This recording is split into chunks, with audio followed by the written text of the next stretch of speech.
Well, do you mind if we dive right into Sure, because sure. the things that I've loved, I am one of the many people who are reading your memoir on the Serial Tomorrow and Substack. So those of you listening, you can join us, Jessy in writing it, but me in reading it, over at Jessy's Substack. Jessy, the writing about your mom when she's still alive, and you have said that she's pretty compassionate about your choice to do this, which honestly feels like a miracle to me. It is something that you had to overcome the fear of quite a bit right at the beginning, right? Yeah, yeah, thanks for naming that, like, just so clearly. I couldn't even name that forever. I was like, "Why can't I write this story? Why am I hiding from it?" And that was the biggest thing was that, oh, I just didn't wanna hurt her feelings or my dad's. Like, I have so much compassion and empathy for them and for what they went through and obviously what I went through because of what they were going through, and, yeah, I just didn't wanna hurt them because they had already went through their own series of guilt, and I'm like, "Yeah, let's just add it on to their backs," you know? But by keeping it silent, I mean, I was, like, making myself sick carrying this story without ever acknowledging, like, my own pain because I was, like, so caught up in their pain. So I just started eventually I started writing it, and I kind of phrased it to my mom. The whole book, actually, the memoir is I take her, so she gets felony charges again for breaking into somebody's house and stealing a credit card. It was a whole thing. So, anyways, so I go back to the Mojave Desert, which is where I'm from, and try to take her away for a weekend from just like her lifestyle there and just get to the truth of our past and like our shared pain and grief.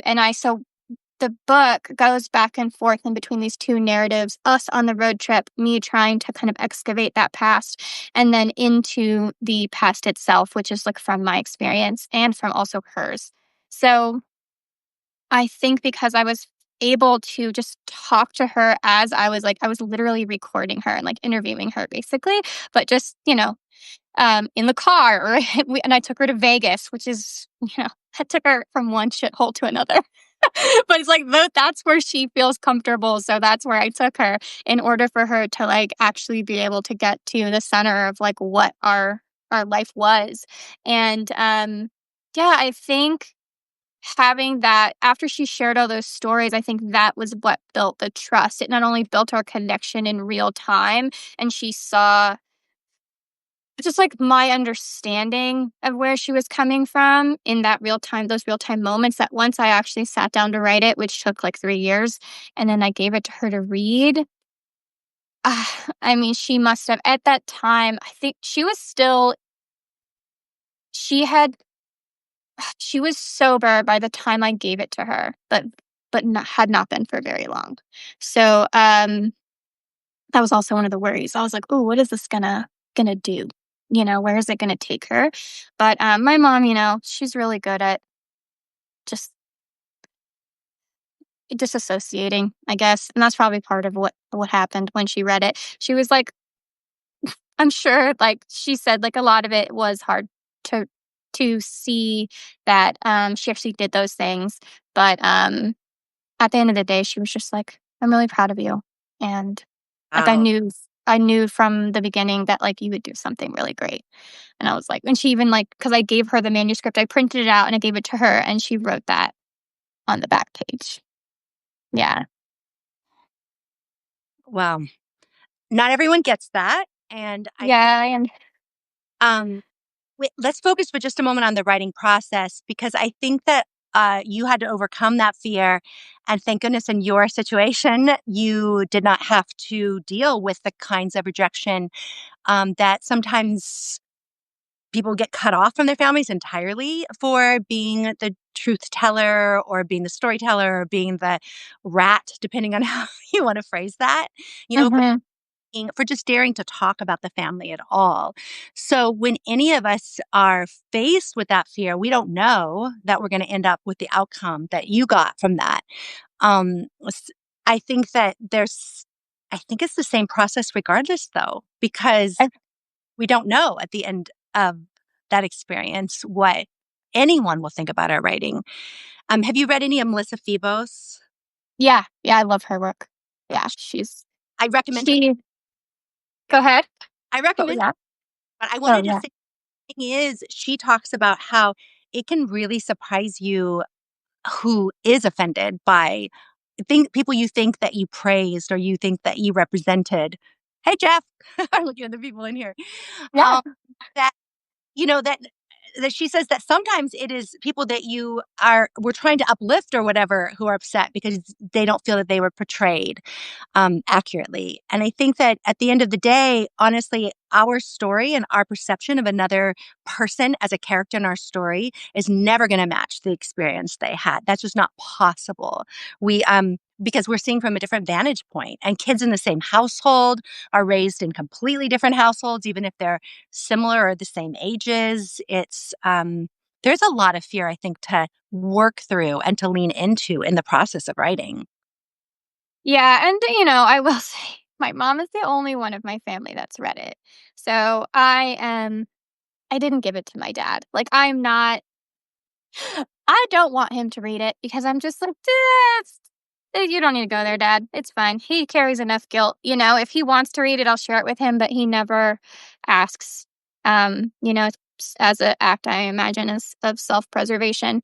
Whereas my mom, she was more like, I just don't want anybody to think I was a bad mother. And Yeah. I'm like, well, you can't control how people perceive things, but I did try to tell her, I'm like, you are not the villain of this story. Like, that is not what I'm doing here. Um, I'm just telling a story. So I did try to ease her into it. I mean, she's gonna see what's there, but I didn't write her as because I don't believe she was, right? Like, I think that my view of her, yes, it was damaging to me in so many ways, but at the same time, I see where she struggled, right? And so, but yeah, the fear itself, I had to, Question. yeah, Jesse, do you feel like having done the research that you did with your mother, and this could be true of anyone writing stories about any other people in their life, doing the research, do you feel like that helped you um, understand your mother's motivations at the time or her challenges and possibly see her as a victim as well? I mean, that's something as I was writing about my mom, but mostly actually after talking, and I really had to wait till my mom died to come out with anything, but didn't have mhm, felt I had to. Um, I really started to see her as a real victim in a much bigger story that wasn't my story. I mean, she's not only my mother, right? Like she's a human being, she's a daughter, she's a sister, she's all the other relationships that she was involved in. And now after doing this process, I have come to see her as a person struggling in her own right. And not that she parented in the way that I think would have been useful to me, but she still, I think, was doing the best that she could under the circumstances that she was working under. And I can see that now in a way that I don't think I could have before I wrote the story. Do you feel like you developed even more compassion for your mom from writing the story? absolutely. Yeah. And doing that, just kind of like I said, excavating our past and just asking her those questions. And yeah, like what you said about her being more than just a mother, like that gave me chills because that's so it. Like before she was a mother, she was a child and she was like, neglected. And there's these, in the shadow, the black sheep, that whole thing. And so she like lived out that thing that was basically she was put into this box. And yeah, it just helped me. It helped me understand why she was like, that was the whole point of why I started writing the book, is I needed to understand what happened, like, with her and why I could not understand. She's, like, the smartest, most beautiful person I've ever met. I'm like, "How did this happen? How did you get here? How did we get here?" So that was kind of the question, because I was also very enmeshed with her experience, and writing the book helped me untangle that, and I really needed to untangle that because I really needed to have my own experience, and I didn't. I could see her pain and her terror and her desperation, but I was like, "Oh, I'm fine. I'm fine. Oh, I'm fine, but it's fine." And I had disassociated from what I was going through. And so by writing the story, which is like I said, took me 3 years, many hours, crying at the desk, I was able to actually connect with myself and, like, the loss and all of those things, and that it did bring up tinges of resentment of like, "Oh god, why couldn't you just have it together?" You know? But at the same time, I think it did deepen my understanding of, like, she felt so many of these things too, you know? So, and then also the birth of my son was a big shift. So my son was born after the book was done, after my mom had read it. Um, and I was like, oh my God, this is how much care goes into taking, like, this is how much goes into taking care of a baby. And, which it came so naturally for me. But I was like, wow, I did not get this, like, in any way, shape, or form. It was humbling, and I felt like I had to, like, reprocess all over again through like, experience, and I still am, like, still, like, raising my son is also, like, reparenting myself, which has been a gift. Yeah. Wow, there's so much to unpack here. We're gonna have to have weekly conversation.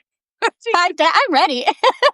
I'm gonna keep this 30 minutes, but I feel that, when you're talking about writing the hard thing and working through that yourself, something that I have noticed as I have taught um, many students how to enter stories. And I think you know that I've worked in women's prisons and men's prisons, and especially in the women's prison, working, teaching a course called creative nonfiction and asking them to frame a portion of their story, which usually, by the way, was not about their crime. That's not the story they wanted to tell. It was another story, something that happened to them when they were young. There were so many girls who had got pregnant at 10 or 11 or 12. I mean, just Yeah. stories of how they got to where they were. But the thing that I saw over and over is when they leaned into the fear of the thing that they most were scared of people thinking about them, the more compassion they were able to have for themselves. I never saw one of those women approach their story from a position of, it wasn't my fault. Let me justify what I did. It was never about that. It was always from fear of, look at the mistakes I made. Look at the things that I wasn't able to understand as they were happening. And one of the things that I also have seen on the other side is that the process of writing the story is more important than the publishing of the story. And Mhm. in my case, I ended up doing it all in a whirlwind in the public, which I hadn't known would happen in that particular way. But for many people, they write the story, and I think you went on this journey too. The story was written, the book was written before you had much of an audience. And so you were going through the process a little bit, and now you're opening your audience even more. But I encourage writers to write the story for the process and let the publishing be a separate thing. That is not to say you won't want to do it. It's not to say that it's not important in your career in some way, but that's not the that's not the story. The publishing is the business part of it. The telling the story is finding the connection in you to these various people who you may have blamed, and maybe you like distance yourself so that you kind of see their story as being just one facet. You talk about untangling one facet of your story, but not the whole thing. And when we do that, Mhm. that it like grows and grows our compassion for all the players, including ourselves. Yeah, absolutely. I think if you bring, like, anyone else's voice or eyes into your process before you're ready, oh, it can be, like, a real block. So I that was not even in my realm at all. I was just writing my story kind of in a vacuum. Like, I basically had lied my entire life about where I came from and what happened. Like, I had so much shame around my mom being in prison, about being poor, about, like, my dad having a meth lab in our house. Like, I didn't tell anybody the truth about where I came from. Like, well into my 20s, it really wasn't until I met my husband. He was, like, the first person that I told the truth to, and he was the one who was like, "You should write about it." And I'm like, "Yeah, okay." No, no, So no, nobody wants to read that, all right? That's just too much. And, so I am a master avoidant, and so I still didn't write the story for, like, 4 years after he was like, "You should write it, you should write it." And he's an artist, he's a musician, so he really saw me and, like, what I was holding and, like, what I could do with it, and I was just like, "You are crazy." Like, I could not hold it at all or see it. I had no capacity. So when I finally, 4 years later, when I finally decided to just try to get some words on the page and like actually talk to my mom, start bringing up the subjects, um, yeah, I didn't tell anybody that I was like working on a book. I just kind of, and not to say that you can't. I think if bringing out outside support is very isolating for me. I think if I were to go back, having writing groups, having the Substack and like, places like this, like what you're doing, Michelle, like where the understory, like things like that, where you feel held and in community, I think that could be so, so helpful. But you don't actually have to publish like the words that you're writing and the story that you're working on until like you feel ready, because it's a whole nother system, like a whole nother nervous system journey. Jesse, I want to talk about the lying because there were so many lies in my family, and I became so accustomed to lying as a defense mechanism that I wouldn't even have called it lying. It was just protection, right? So we have this, Yeah. yeah, self defense. And that's one of the ways that I started to perceive my mom too as a victim, because I realized that even though, she was very religious and godly and believed in, like she would preach non lying, she constantly, presented things completely different. Like, I mean, sometimes just absolutely 100% like straight up lies, but I don't think she would have seen that, right? So it took me a much longer than it's taken you to get to the point. I lied all the time about where I came from, or I just completely omitted it. Just generic, like, oh, well, I was nomadic or whatever. But I never told anybody the kind of community until well into my 40s, I think. Like, it was not, it was like, I just didn't, I married somebody who came from where I came from. So I didn't have to, and we probably didn't talk about it. We talked about this recently. We didn't talk about it during the first 10 years of our marriage, like pretty much ever. Wow. So what was the thing that made you shift like in your 40s to Right. actually work? Yeah. Yeah. What? So, writing is really what did it. Yeah. I was a teacher. I mean, I started as a professor really young, and so I was working with other people's stories, and I honestly wasn't doing any significant writing. I was writing in a journal, but I was teaching craft, so I was well aware Mhm. how stories are told, but I wasn't honestly engaging with my own. And it wasn't until I sort of I feel like it happened almost spontaneously. I thought, "Oh, I am going around telling other people to do something that I am too afraid to do myself." I think it was mostly working in the women's prison because I didn't start that until my 40s. 39 probably, and I was just sort of floored by what I was asking them to lean into. And so I had a student who encouraged me to take a risk and write a modern love column, which I did rather rapidly. I just like sort of wrote an essay real quick and sent it in, and it got accepted. And so that that became, I mean, that was only like a fraction of the story, but it was enough out there where I had no control. Like, it kind of Mhm. went viral. It was like being shared all over the place. There was, over 100,000 journalists shared it. Like, so it all of a sudden was like really out there. And then agents started contacting me. And at that point, I thought I can either shut all this down and never talk about it again, or I can figure out how to take this as an opportunity. And so I don't think I'm as brave as you are, because I don't know that I would have done that if I wasn't backed into a corner, you know? Wow. Well, No. I mean, I think that is what happened was so brave. I mean, you like submitted it to Modern Love. That's huge to go from, oh, wasn't really looking at my story to writing the story and then submitting it. That's incredible. Like, wow. But yeah, I that thought is a lot to carry so quickly. I didn't think anything was gonna come of that though either. Right. You just Hmm. putting it out there in the void as an exercise. Yeah. You don't think about Oh, I it was so meant to be out there. I love that. I love that. I have so many more questions, but anyways. well, That's I great. wanted to mention, because I think there's a lot of us out there who come from really dysfunctional backgrounds, that I think that the shaming that our culture does around it, but also inside the family, there's this fear that if you talk about it, other people might have to pay a price, whether that's our parents, our siblings, our grandparents, and so we just become really accustomed to hiding that.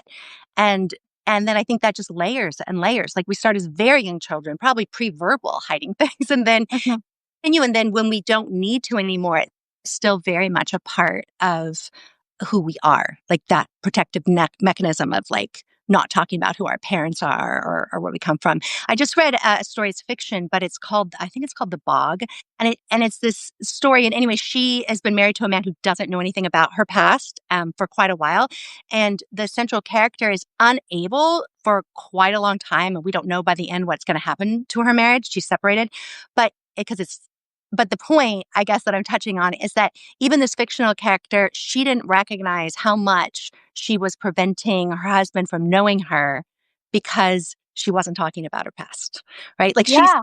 I'm not lying to him about what's happening right now, but he didn't understand any of the layers of why she was making the choices why she freaked out at the job, but because there was just all these things. And I think that that is one of the great gifts of writing is it helps us work through those things so that we can have more authentic relationships with ourselves and other people. Oh, yeah. It's crazy. I wanna, offline, I'm gonna get the details of that from you because that is, like, the premise of the novel I was working on. That's amazing, and that's exact I think for me, I had lived my whole life not even knowing that I was lying or that, like not like in a, whatever, like a pathological liar, but in a way of just like, well, like you had said, like, this is just protection, like, it's I'm omitting it. No one cares about this. This doesn't matter. This isn't me, you know? And so it wasn't like, I'm lying about I didn't ever feel like I didn't realize it was lying until way later, and I was like, I had went to therapy for the first time after I had gone through birth trauma, and they had talked about the word shame came up. And I had never paid attention to that word. I love Brene Brown, but I never got on the whole train of the whole shame thing. I was like, I don't have shame. It was of what? I didn't like it didn't even enter my realm until I had the birth trauma. And then when the therapist talked about it with in the sense of like my son and what happened, I was like, oh, this is a really icky feeling. I was like, okay, yes, this is shame. And then I realized I was like, oh my God, I have had shame about where I come from my whole life. It's just how it was so crazy. I had built up essentially like, I guess as a survival instinct, like a persona of like somebody who had their shit together, who was really strong and who, like right out of college, I was a publicist for Atlantic Records. And I was like, I'm doing the thing, I'm living the dream, moved to LA as early as I could.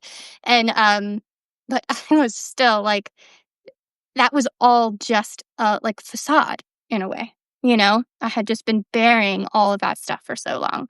It's wild. And like you, it was the writing that pulled all of this out of me, you know? Um, and yeah, I guess thanks to my husband, because I don't know. I mean, I was a journaler, but like it's the same thing. Like I wasn't thinking of myself as like, I'm gonna write my story. I didn't even think I really had a story. Right. Yeah. Exactly. Yeah. Yeah. Wow. Yeah.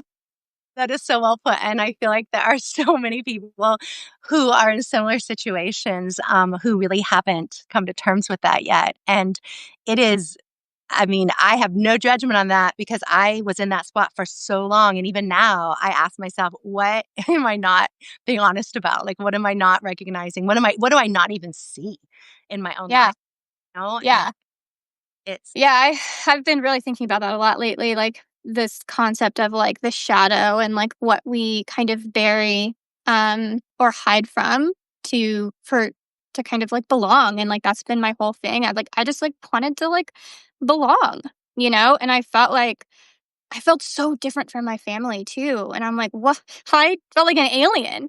So I was like always trying to find my space. And I still kind of feel like that in a lot of ways. But writing and like finding these writing communities and people with these hard stories. And that's why I teach like how to write the hard thing and why I teach the somatic piece because it's like that connection to my body and my breath is like what allowed me to like move through the fear and actually get the words and the story down on the page without like going into full freak out mode. Because before I was just like getting sick all the time, like hospitalized for weird stuff by carrying stuff that like I was too afraid to let out. I had like pancreatitis and like shingles, like weird stuff. And they're like, why do they could never figure it out. They even thought I had like lupus at one point.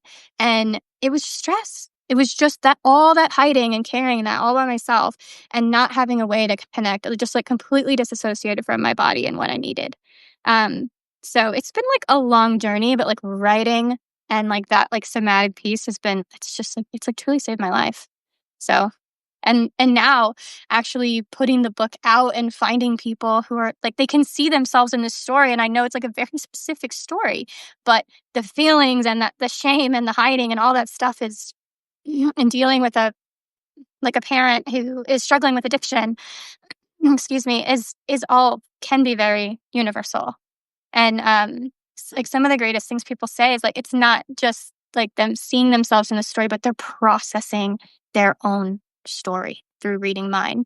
And I'm like, "Oh my god, I didn't even know." Like, of course, like, that's what I did when I read The Glass Castle by Right. Jeanette Me Walls. too. That Yeah. was, like, the first book I read that I was like, "Oh my god, this is kinda like my story." Like, live in the desert and her parents are, like, real crazy, and I was like, "This is literally like my story, but minus the drugs," which, because she didn't touch on that. But, anyways, yeah, it's just so powerful, this work that we do, and being in community to be able to do it here too, I think is really special. I'm glad to, like, finally be in this place and not be in my little isolated hiding cave, right?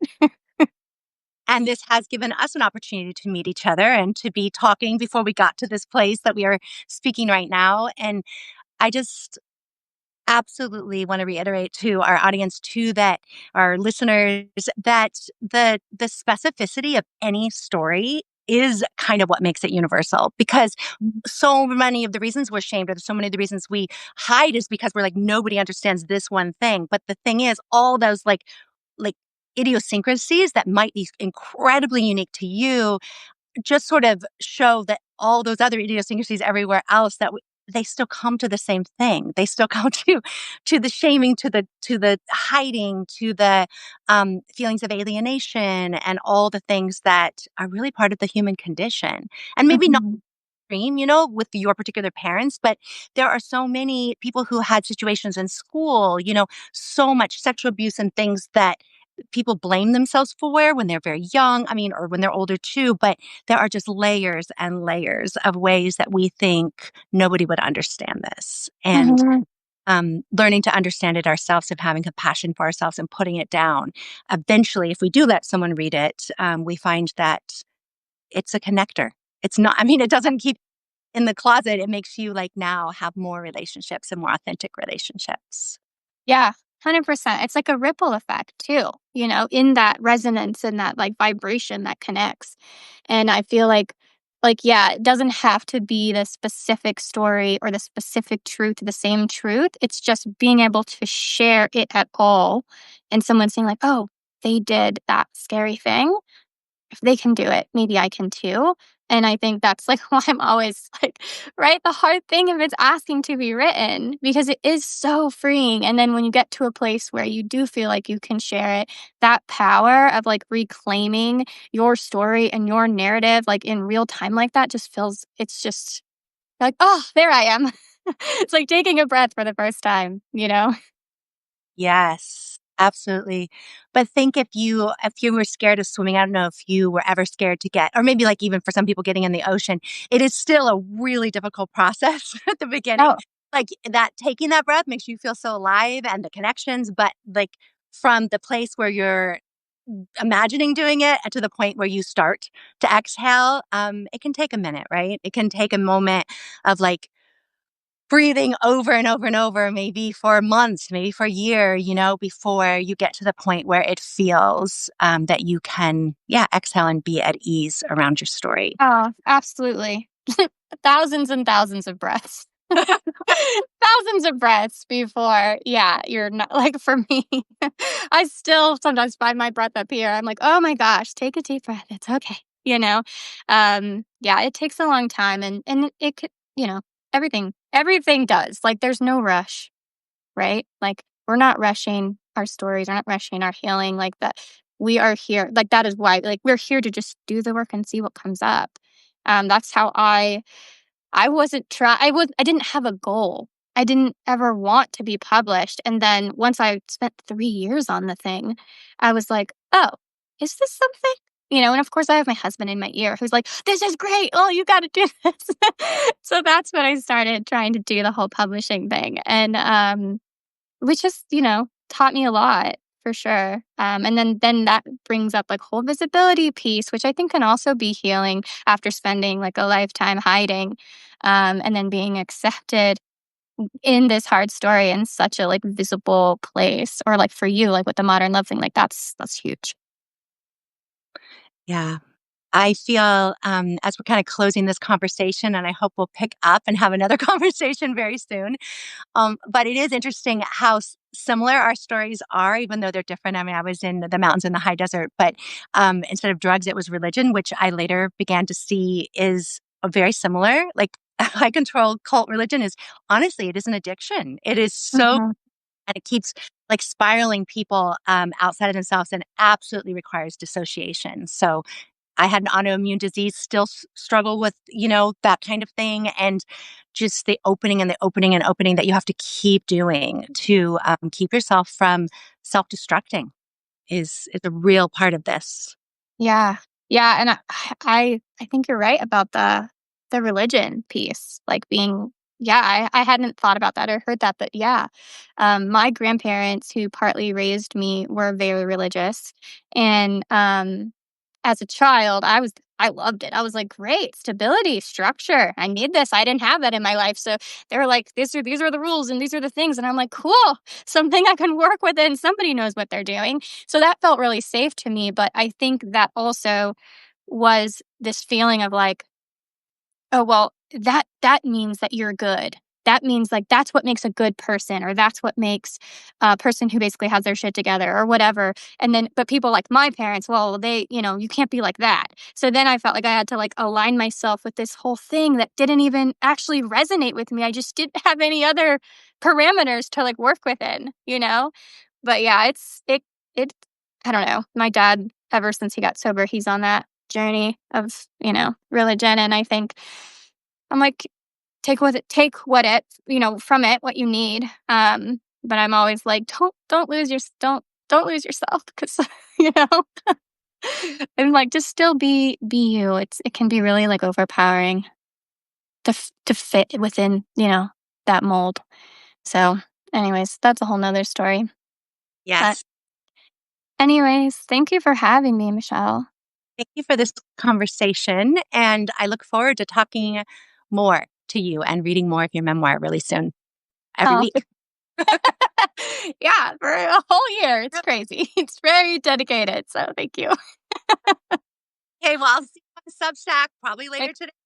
yeah, totally. Okay. Bye.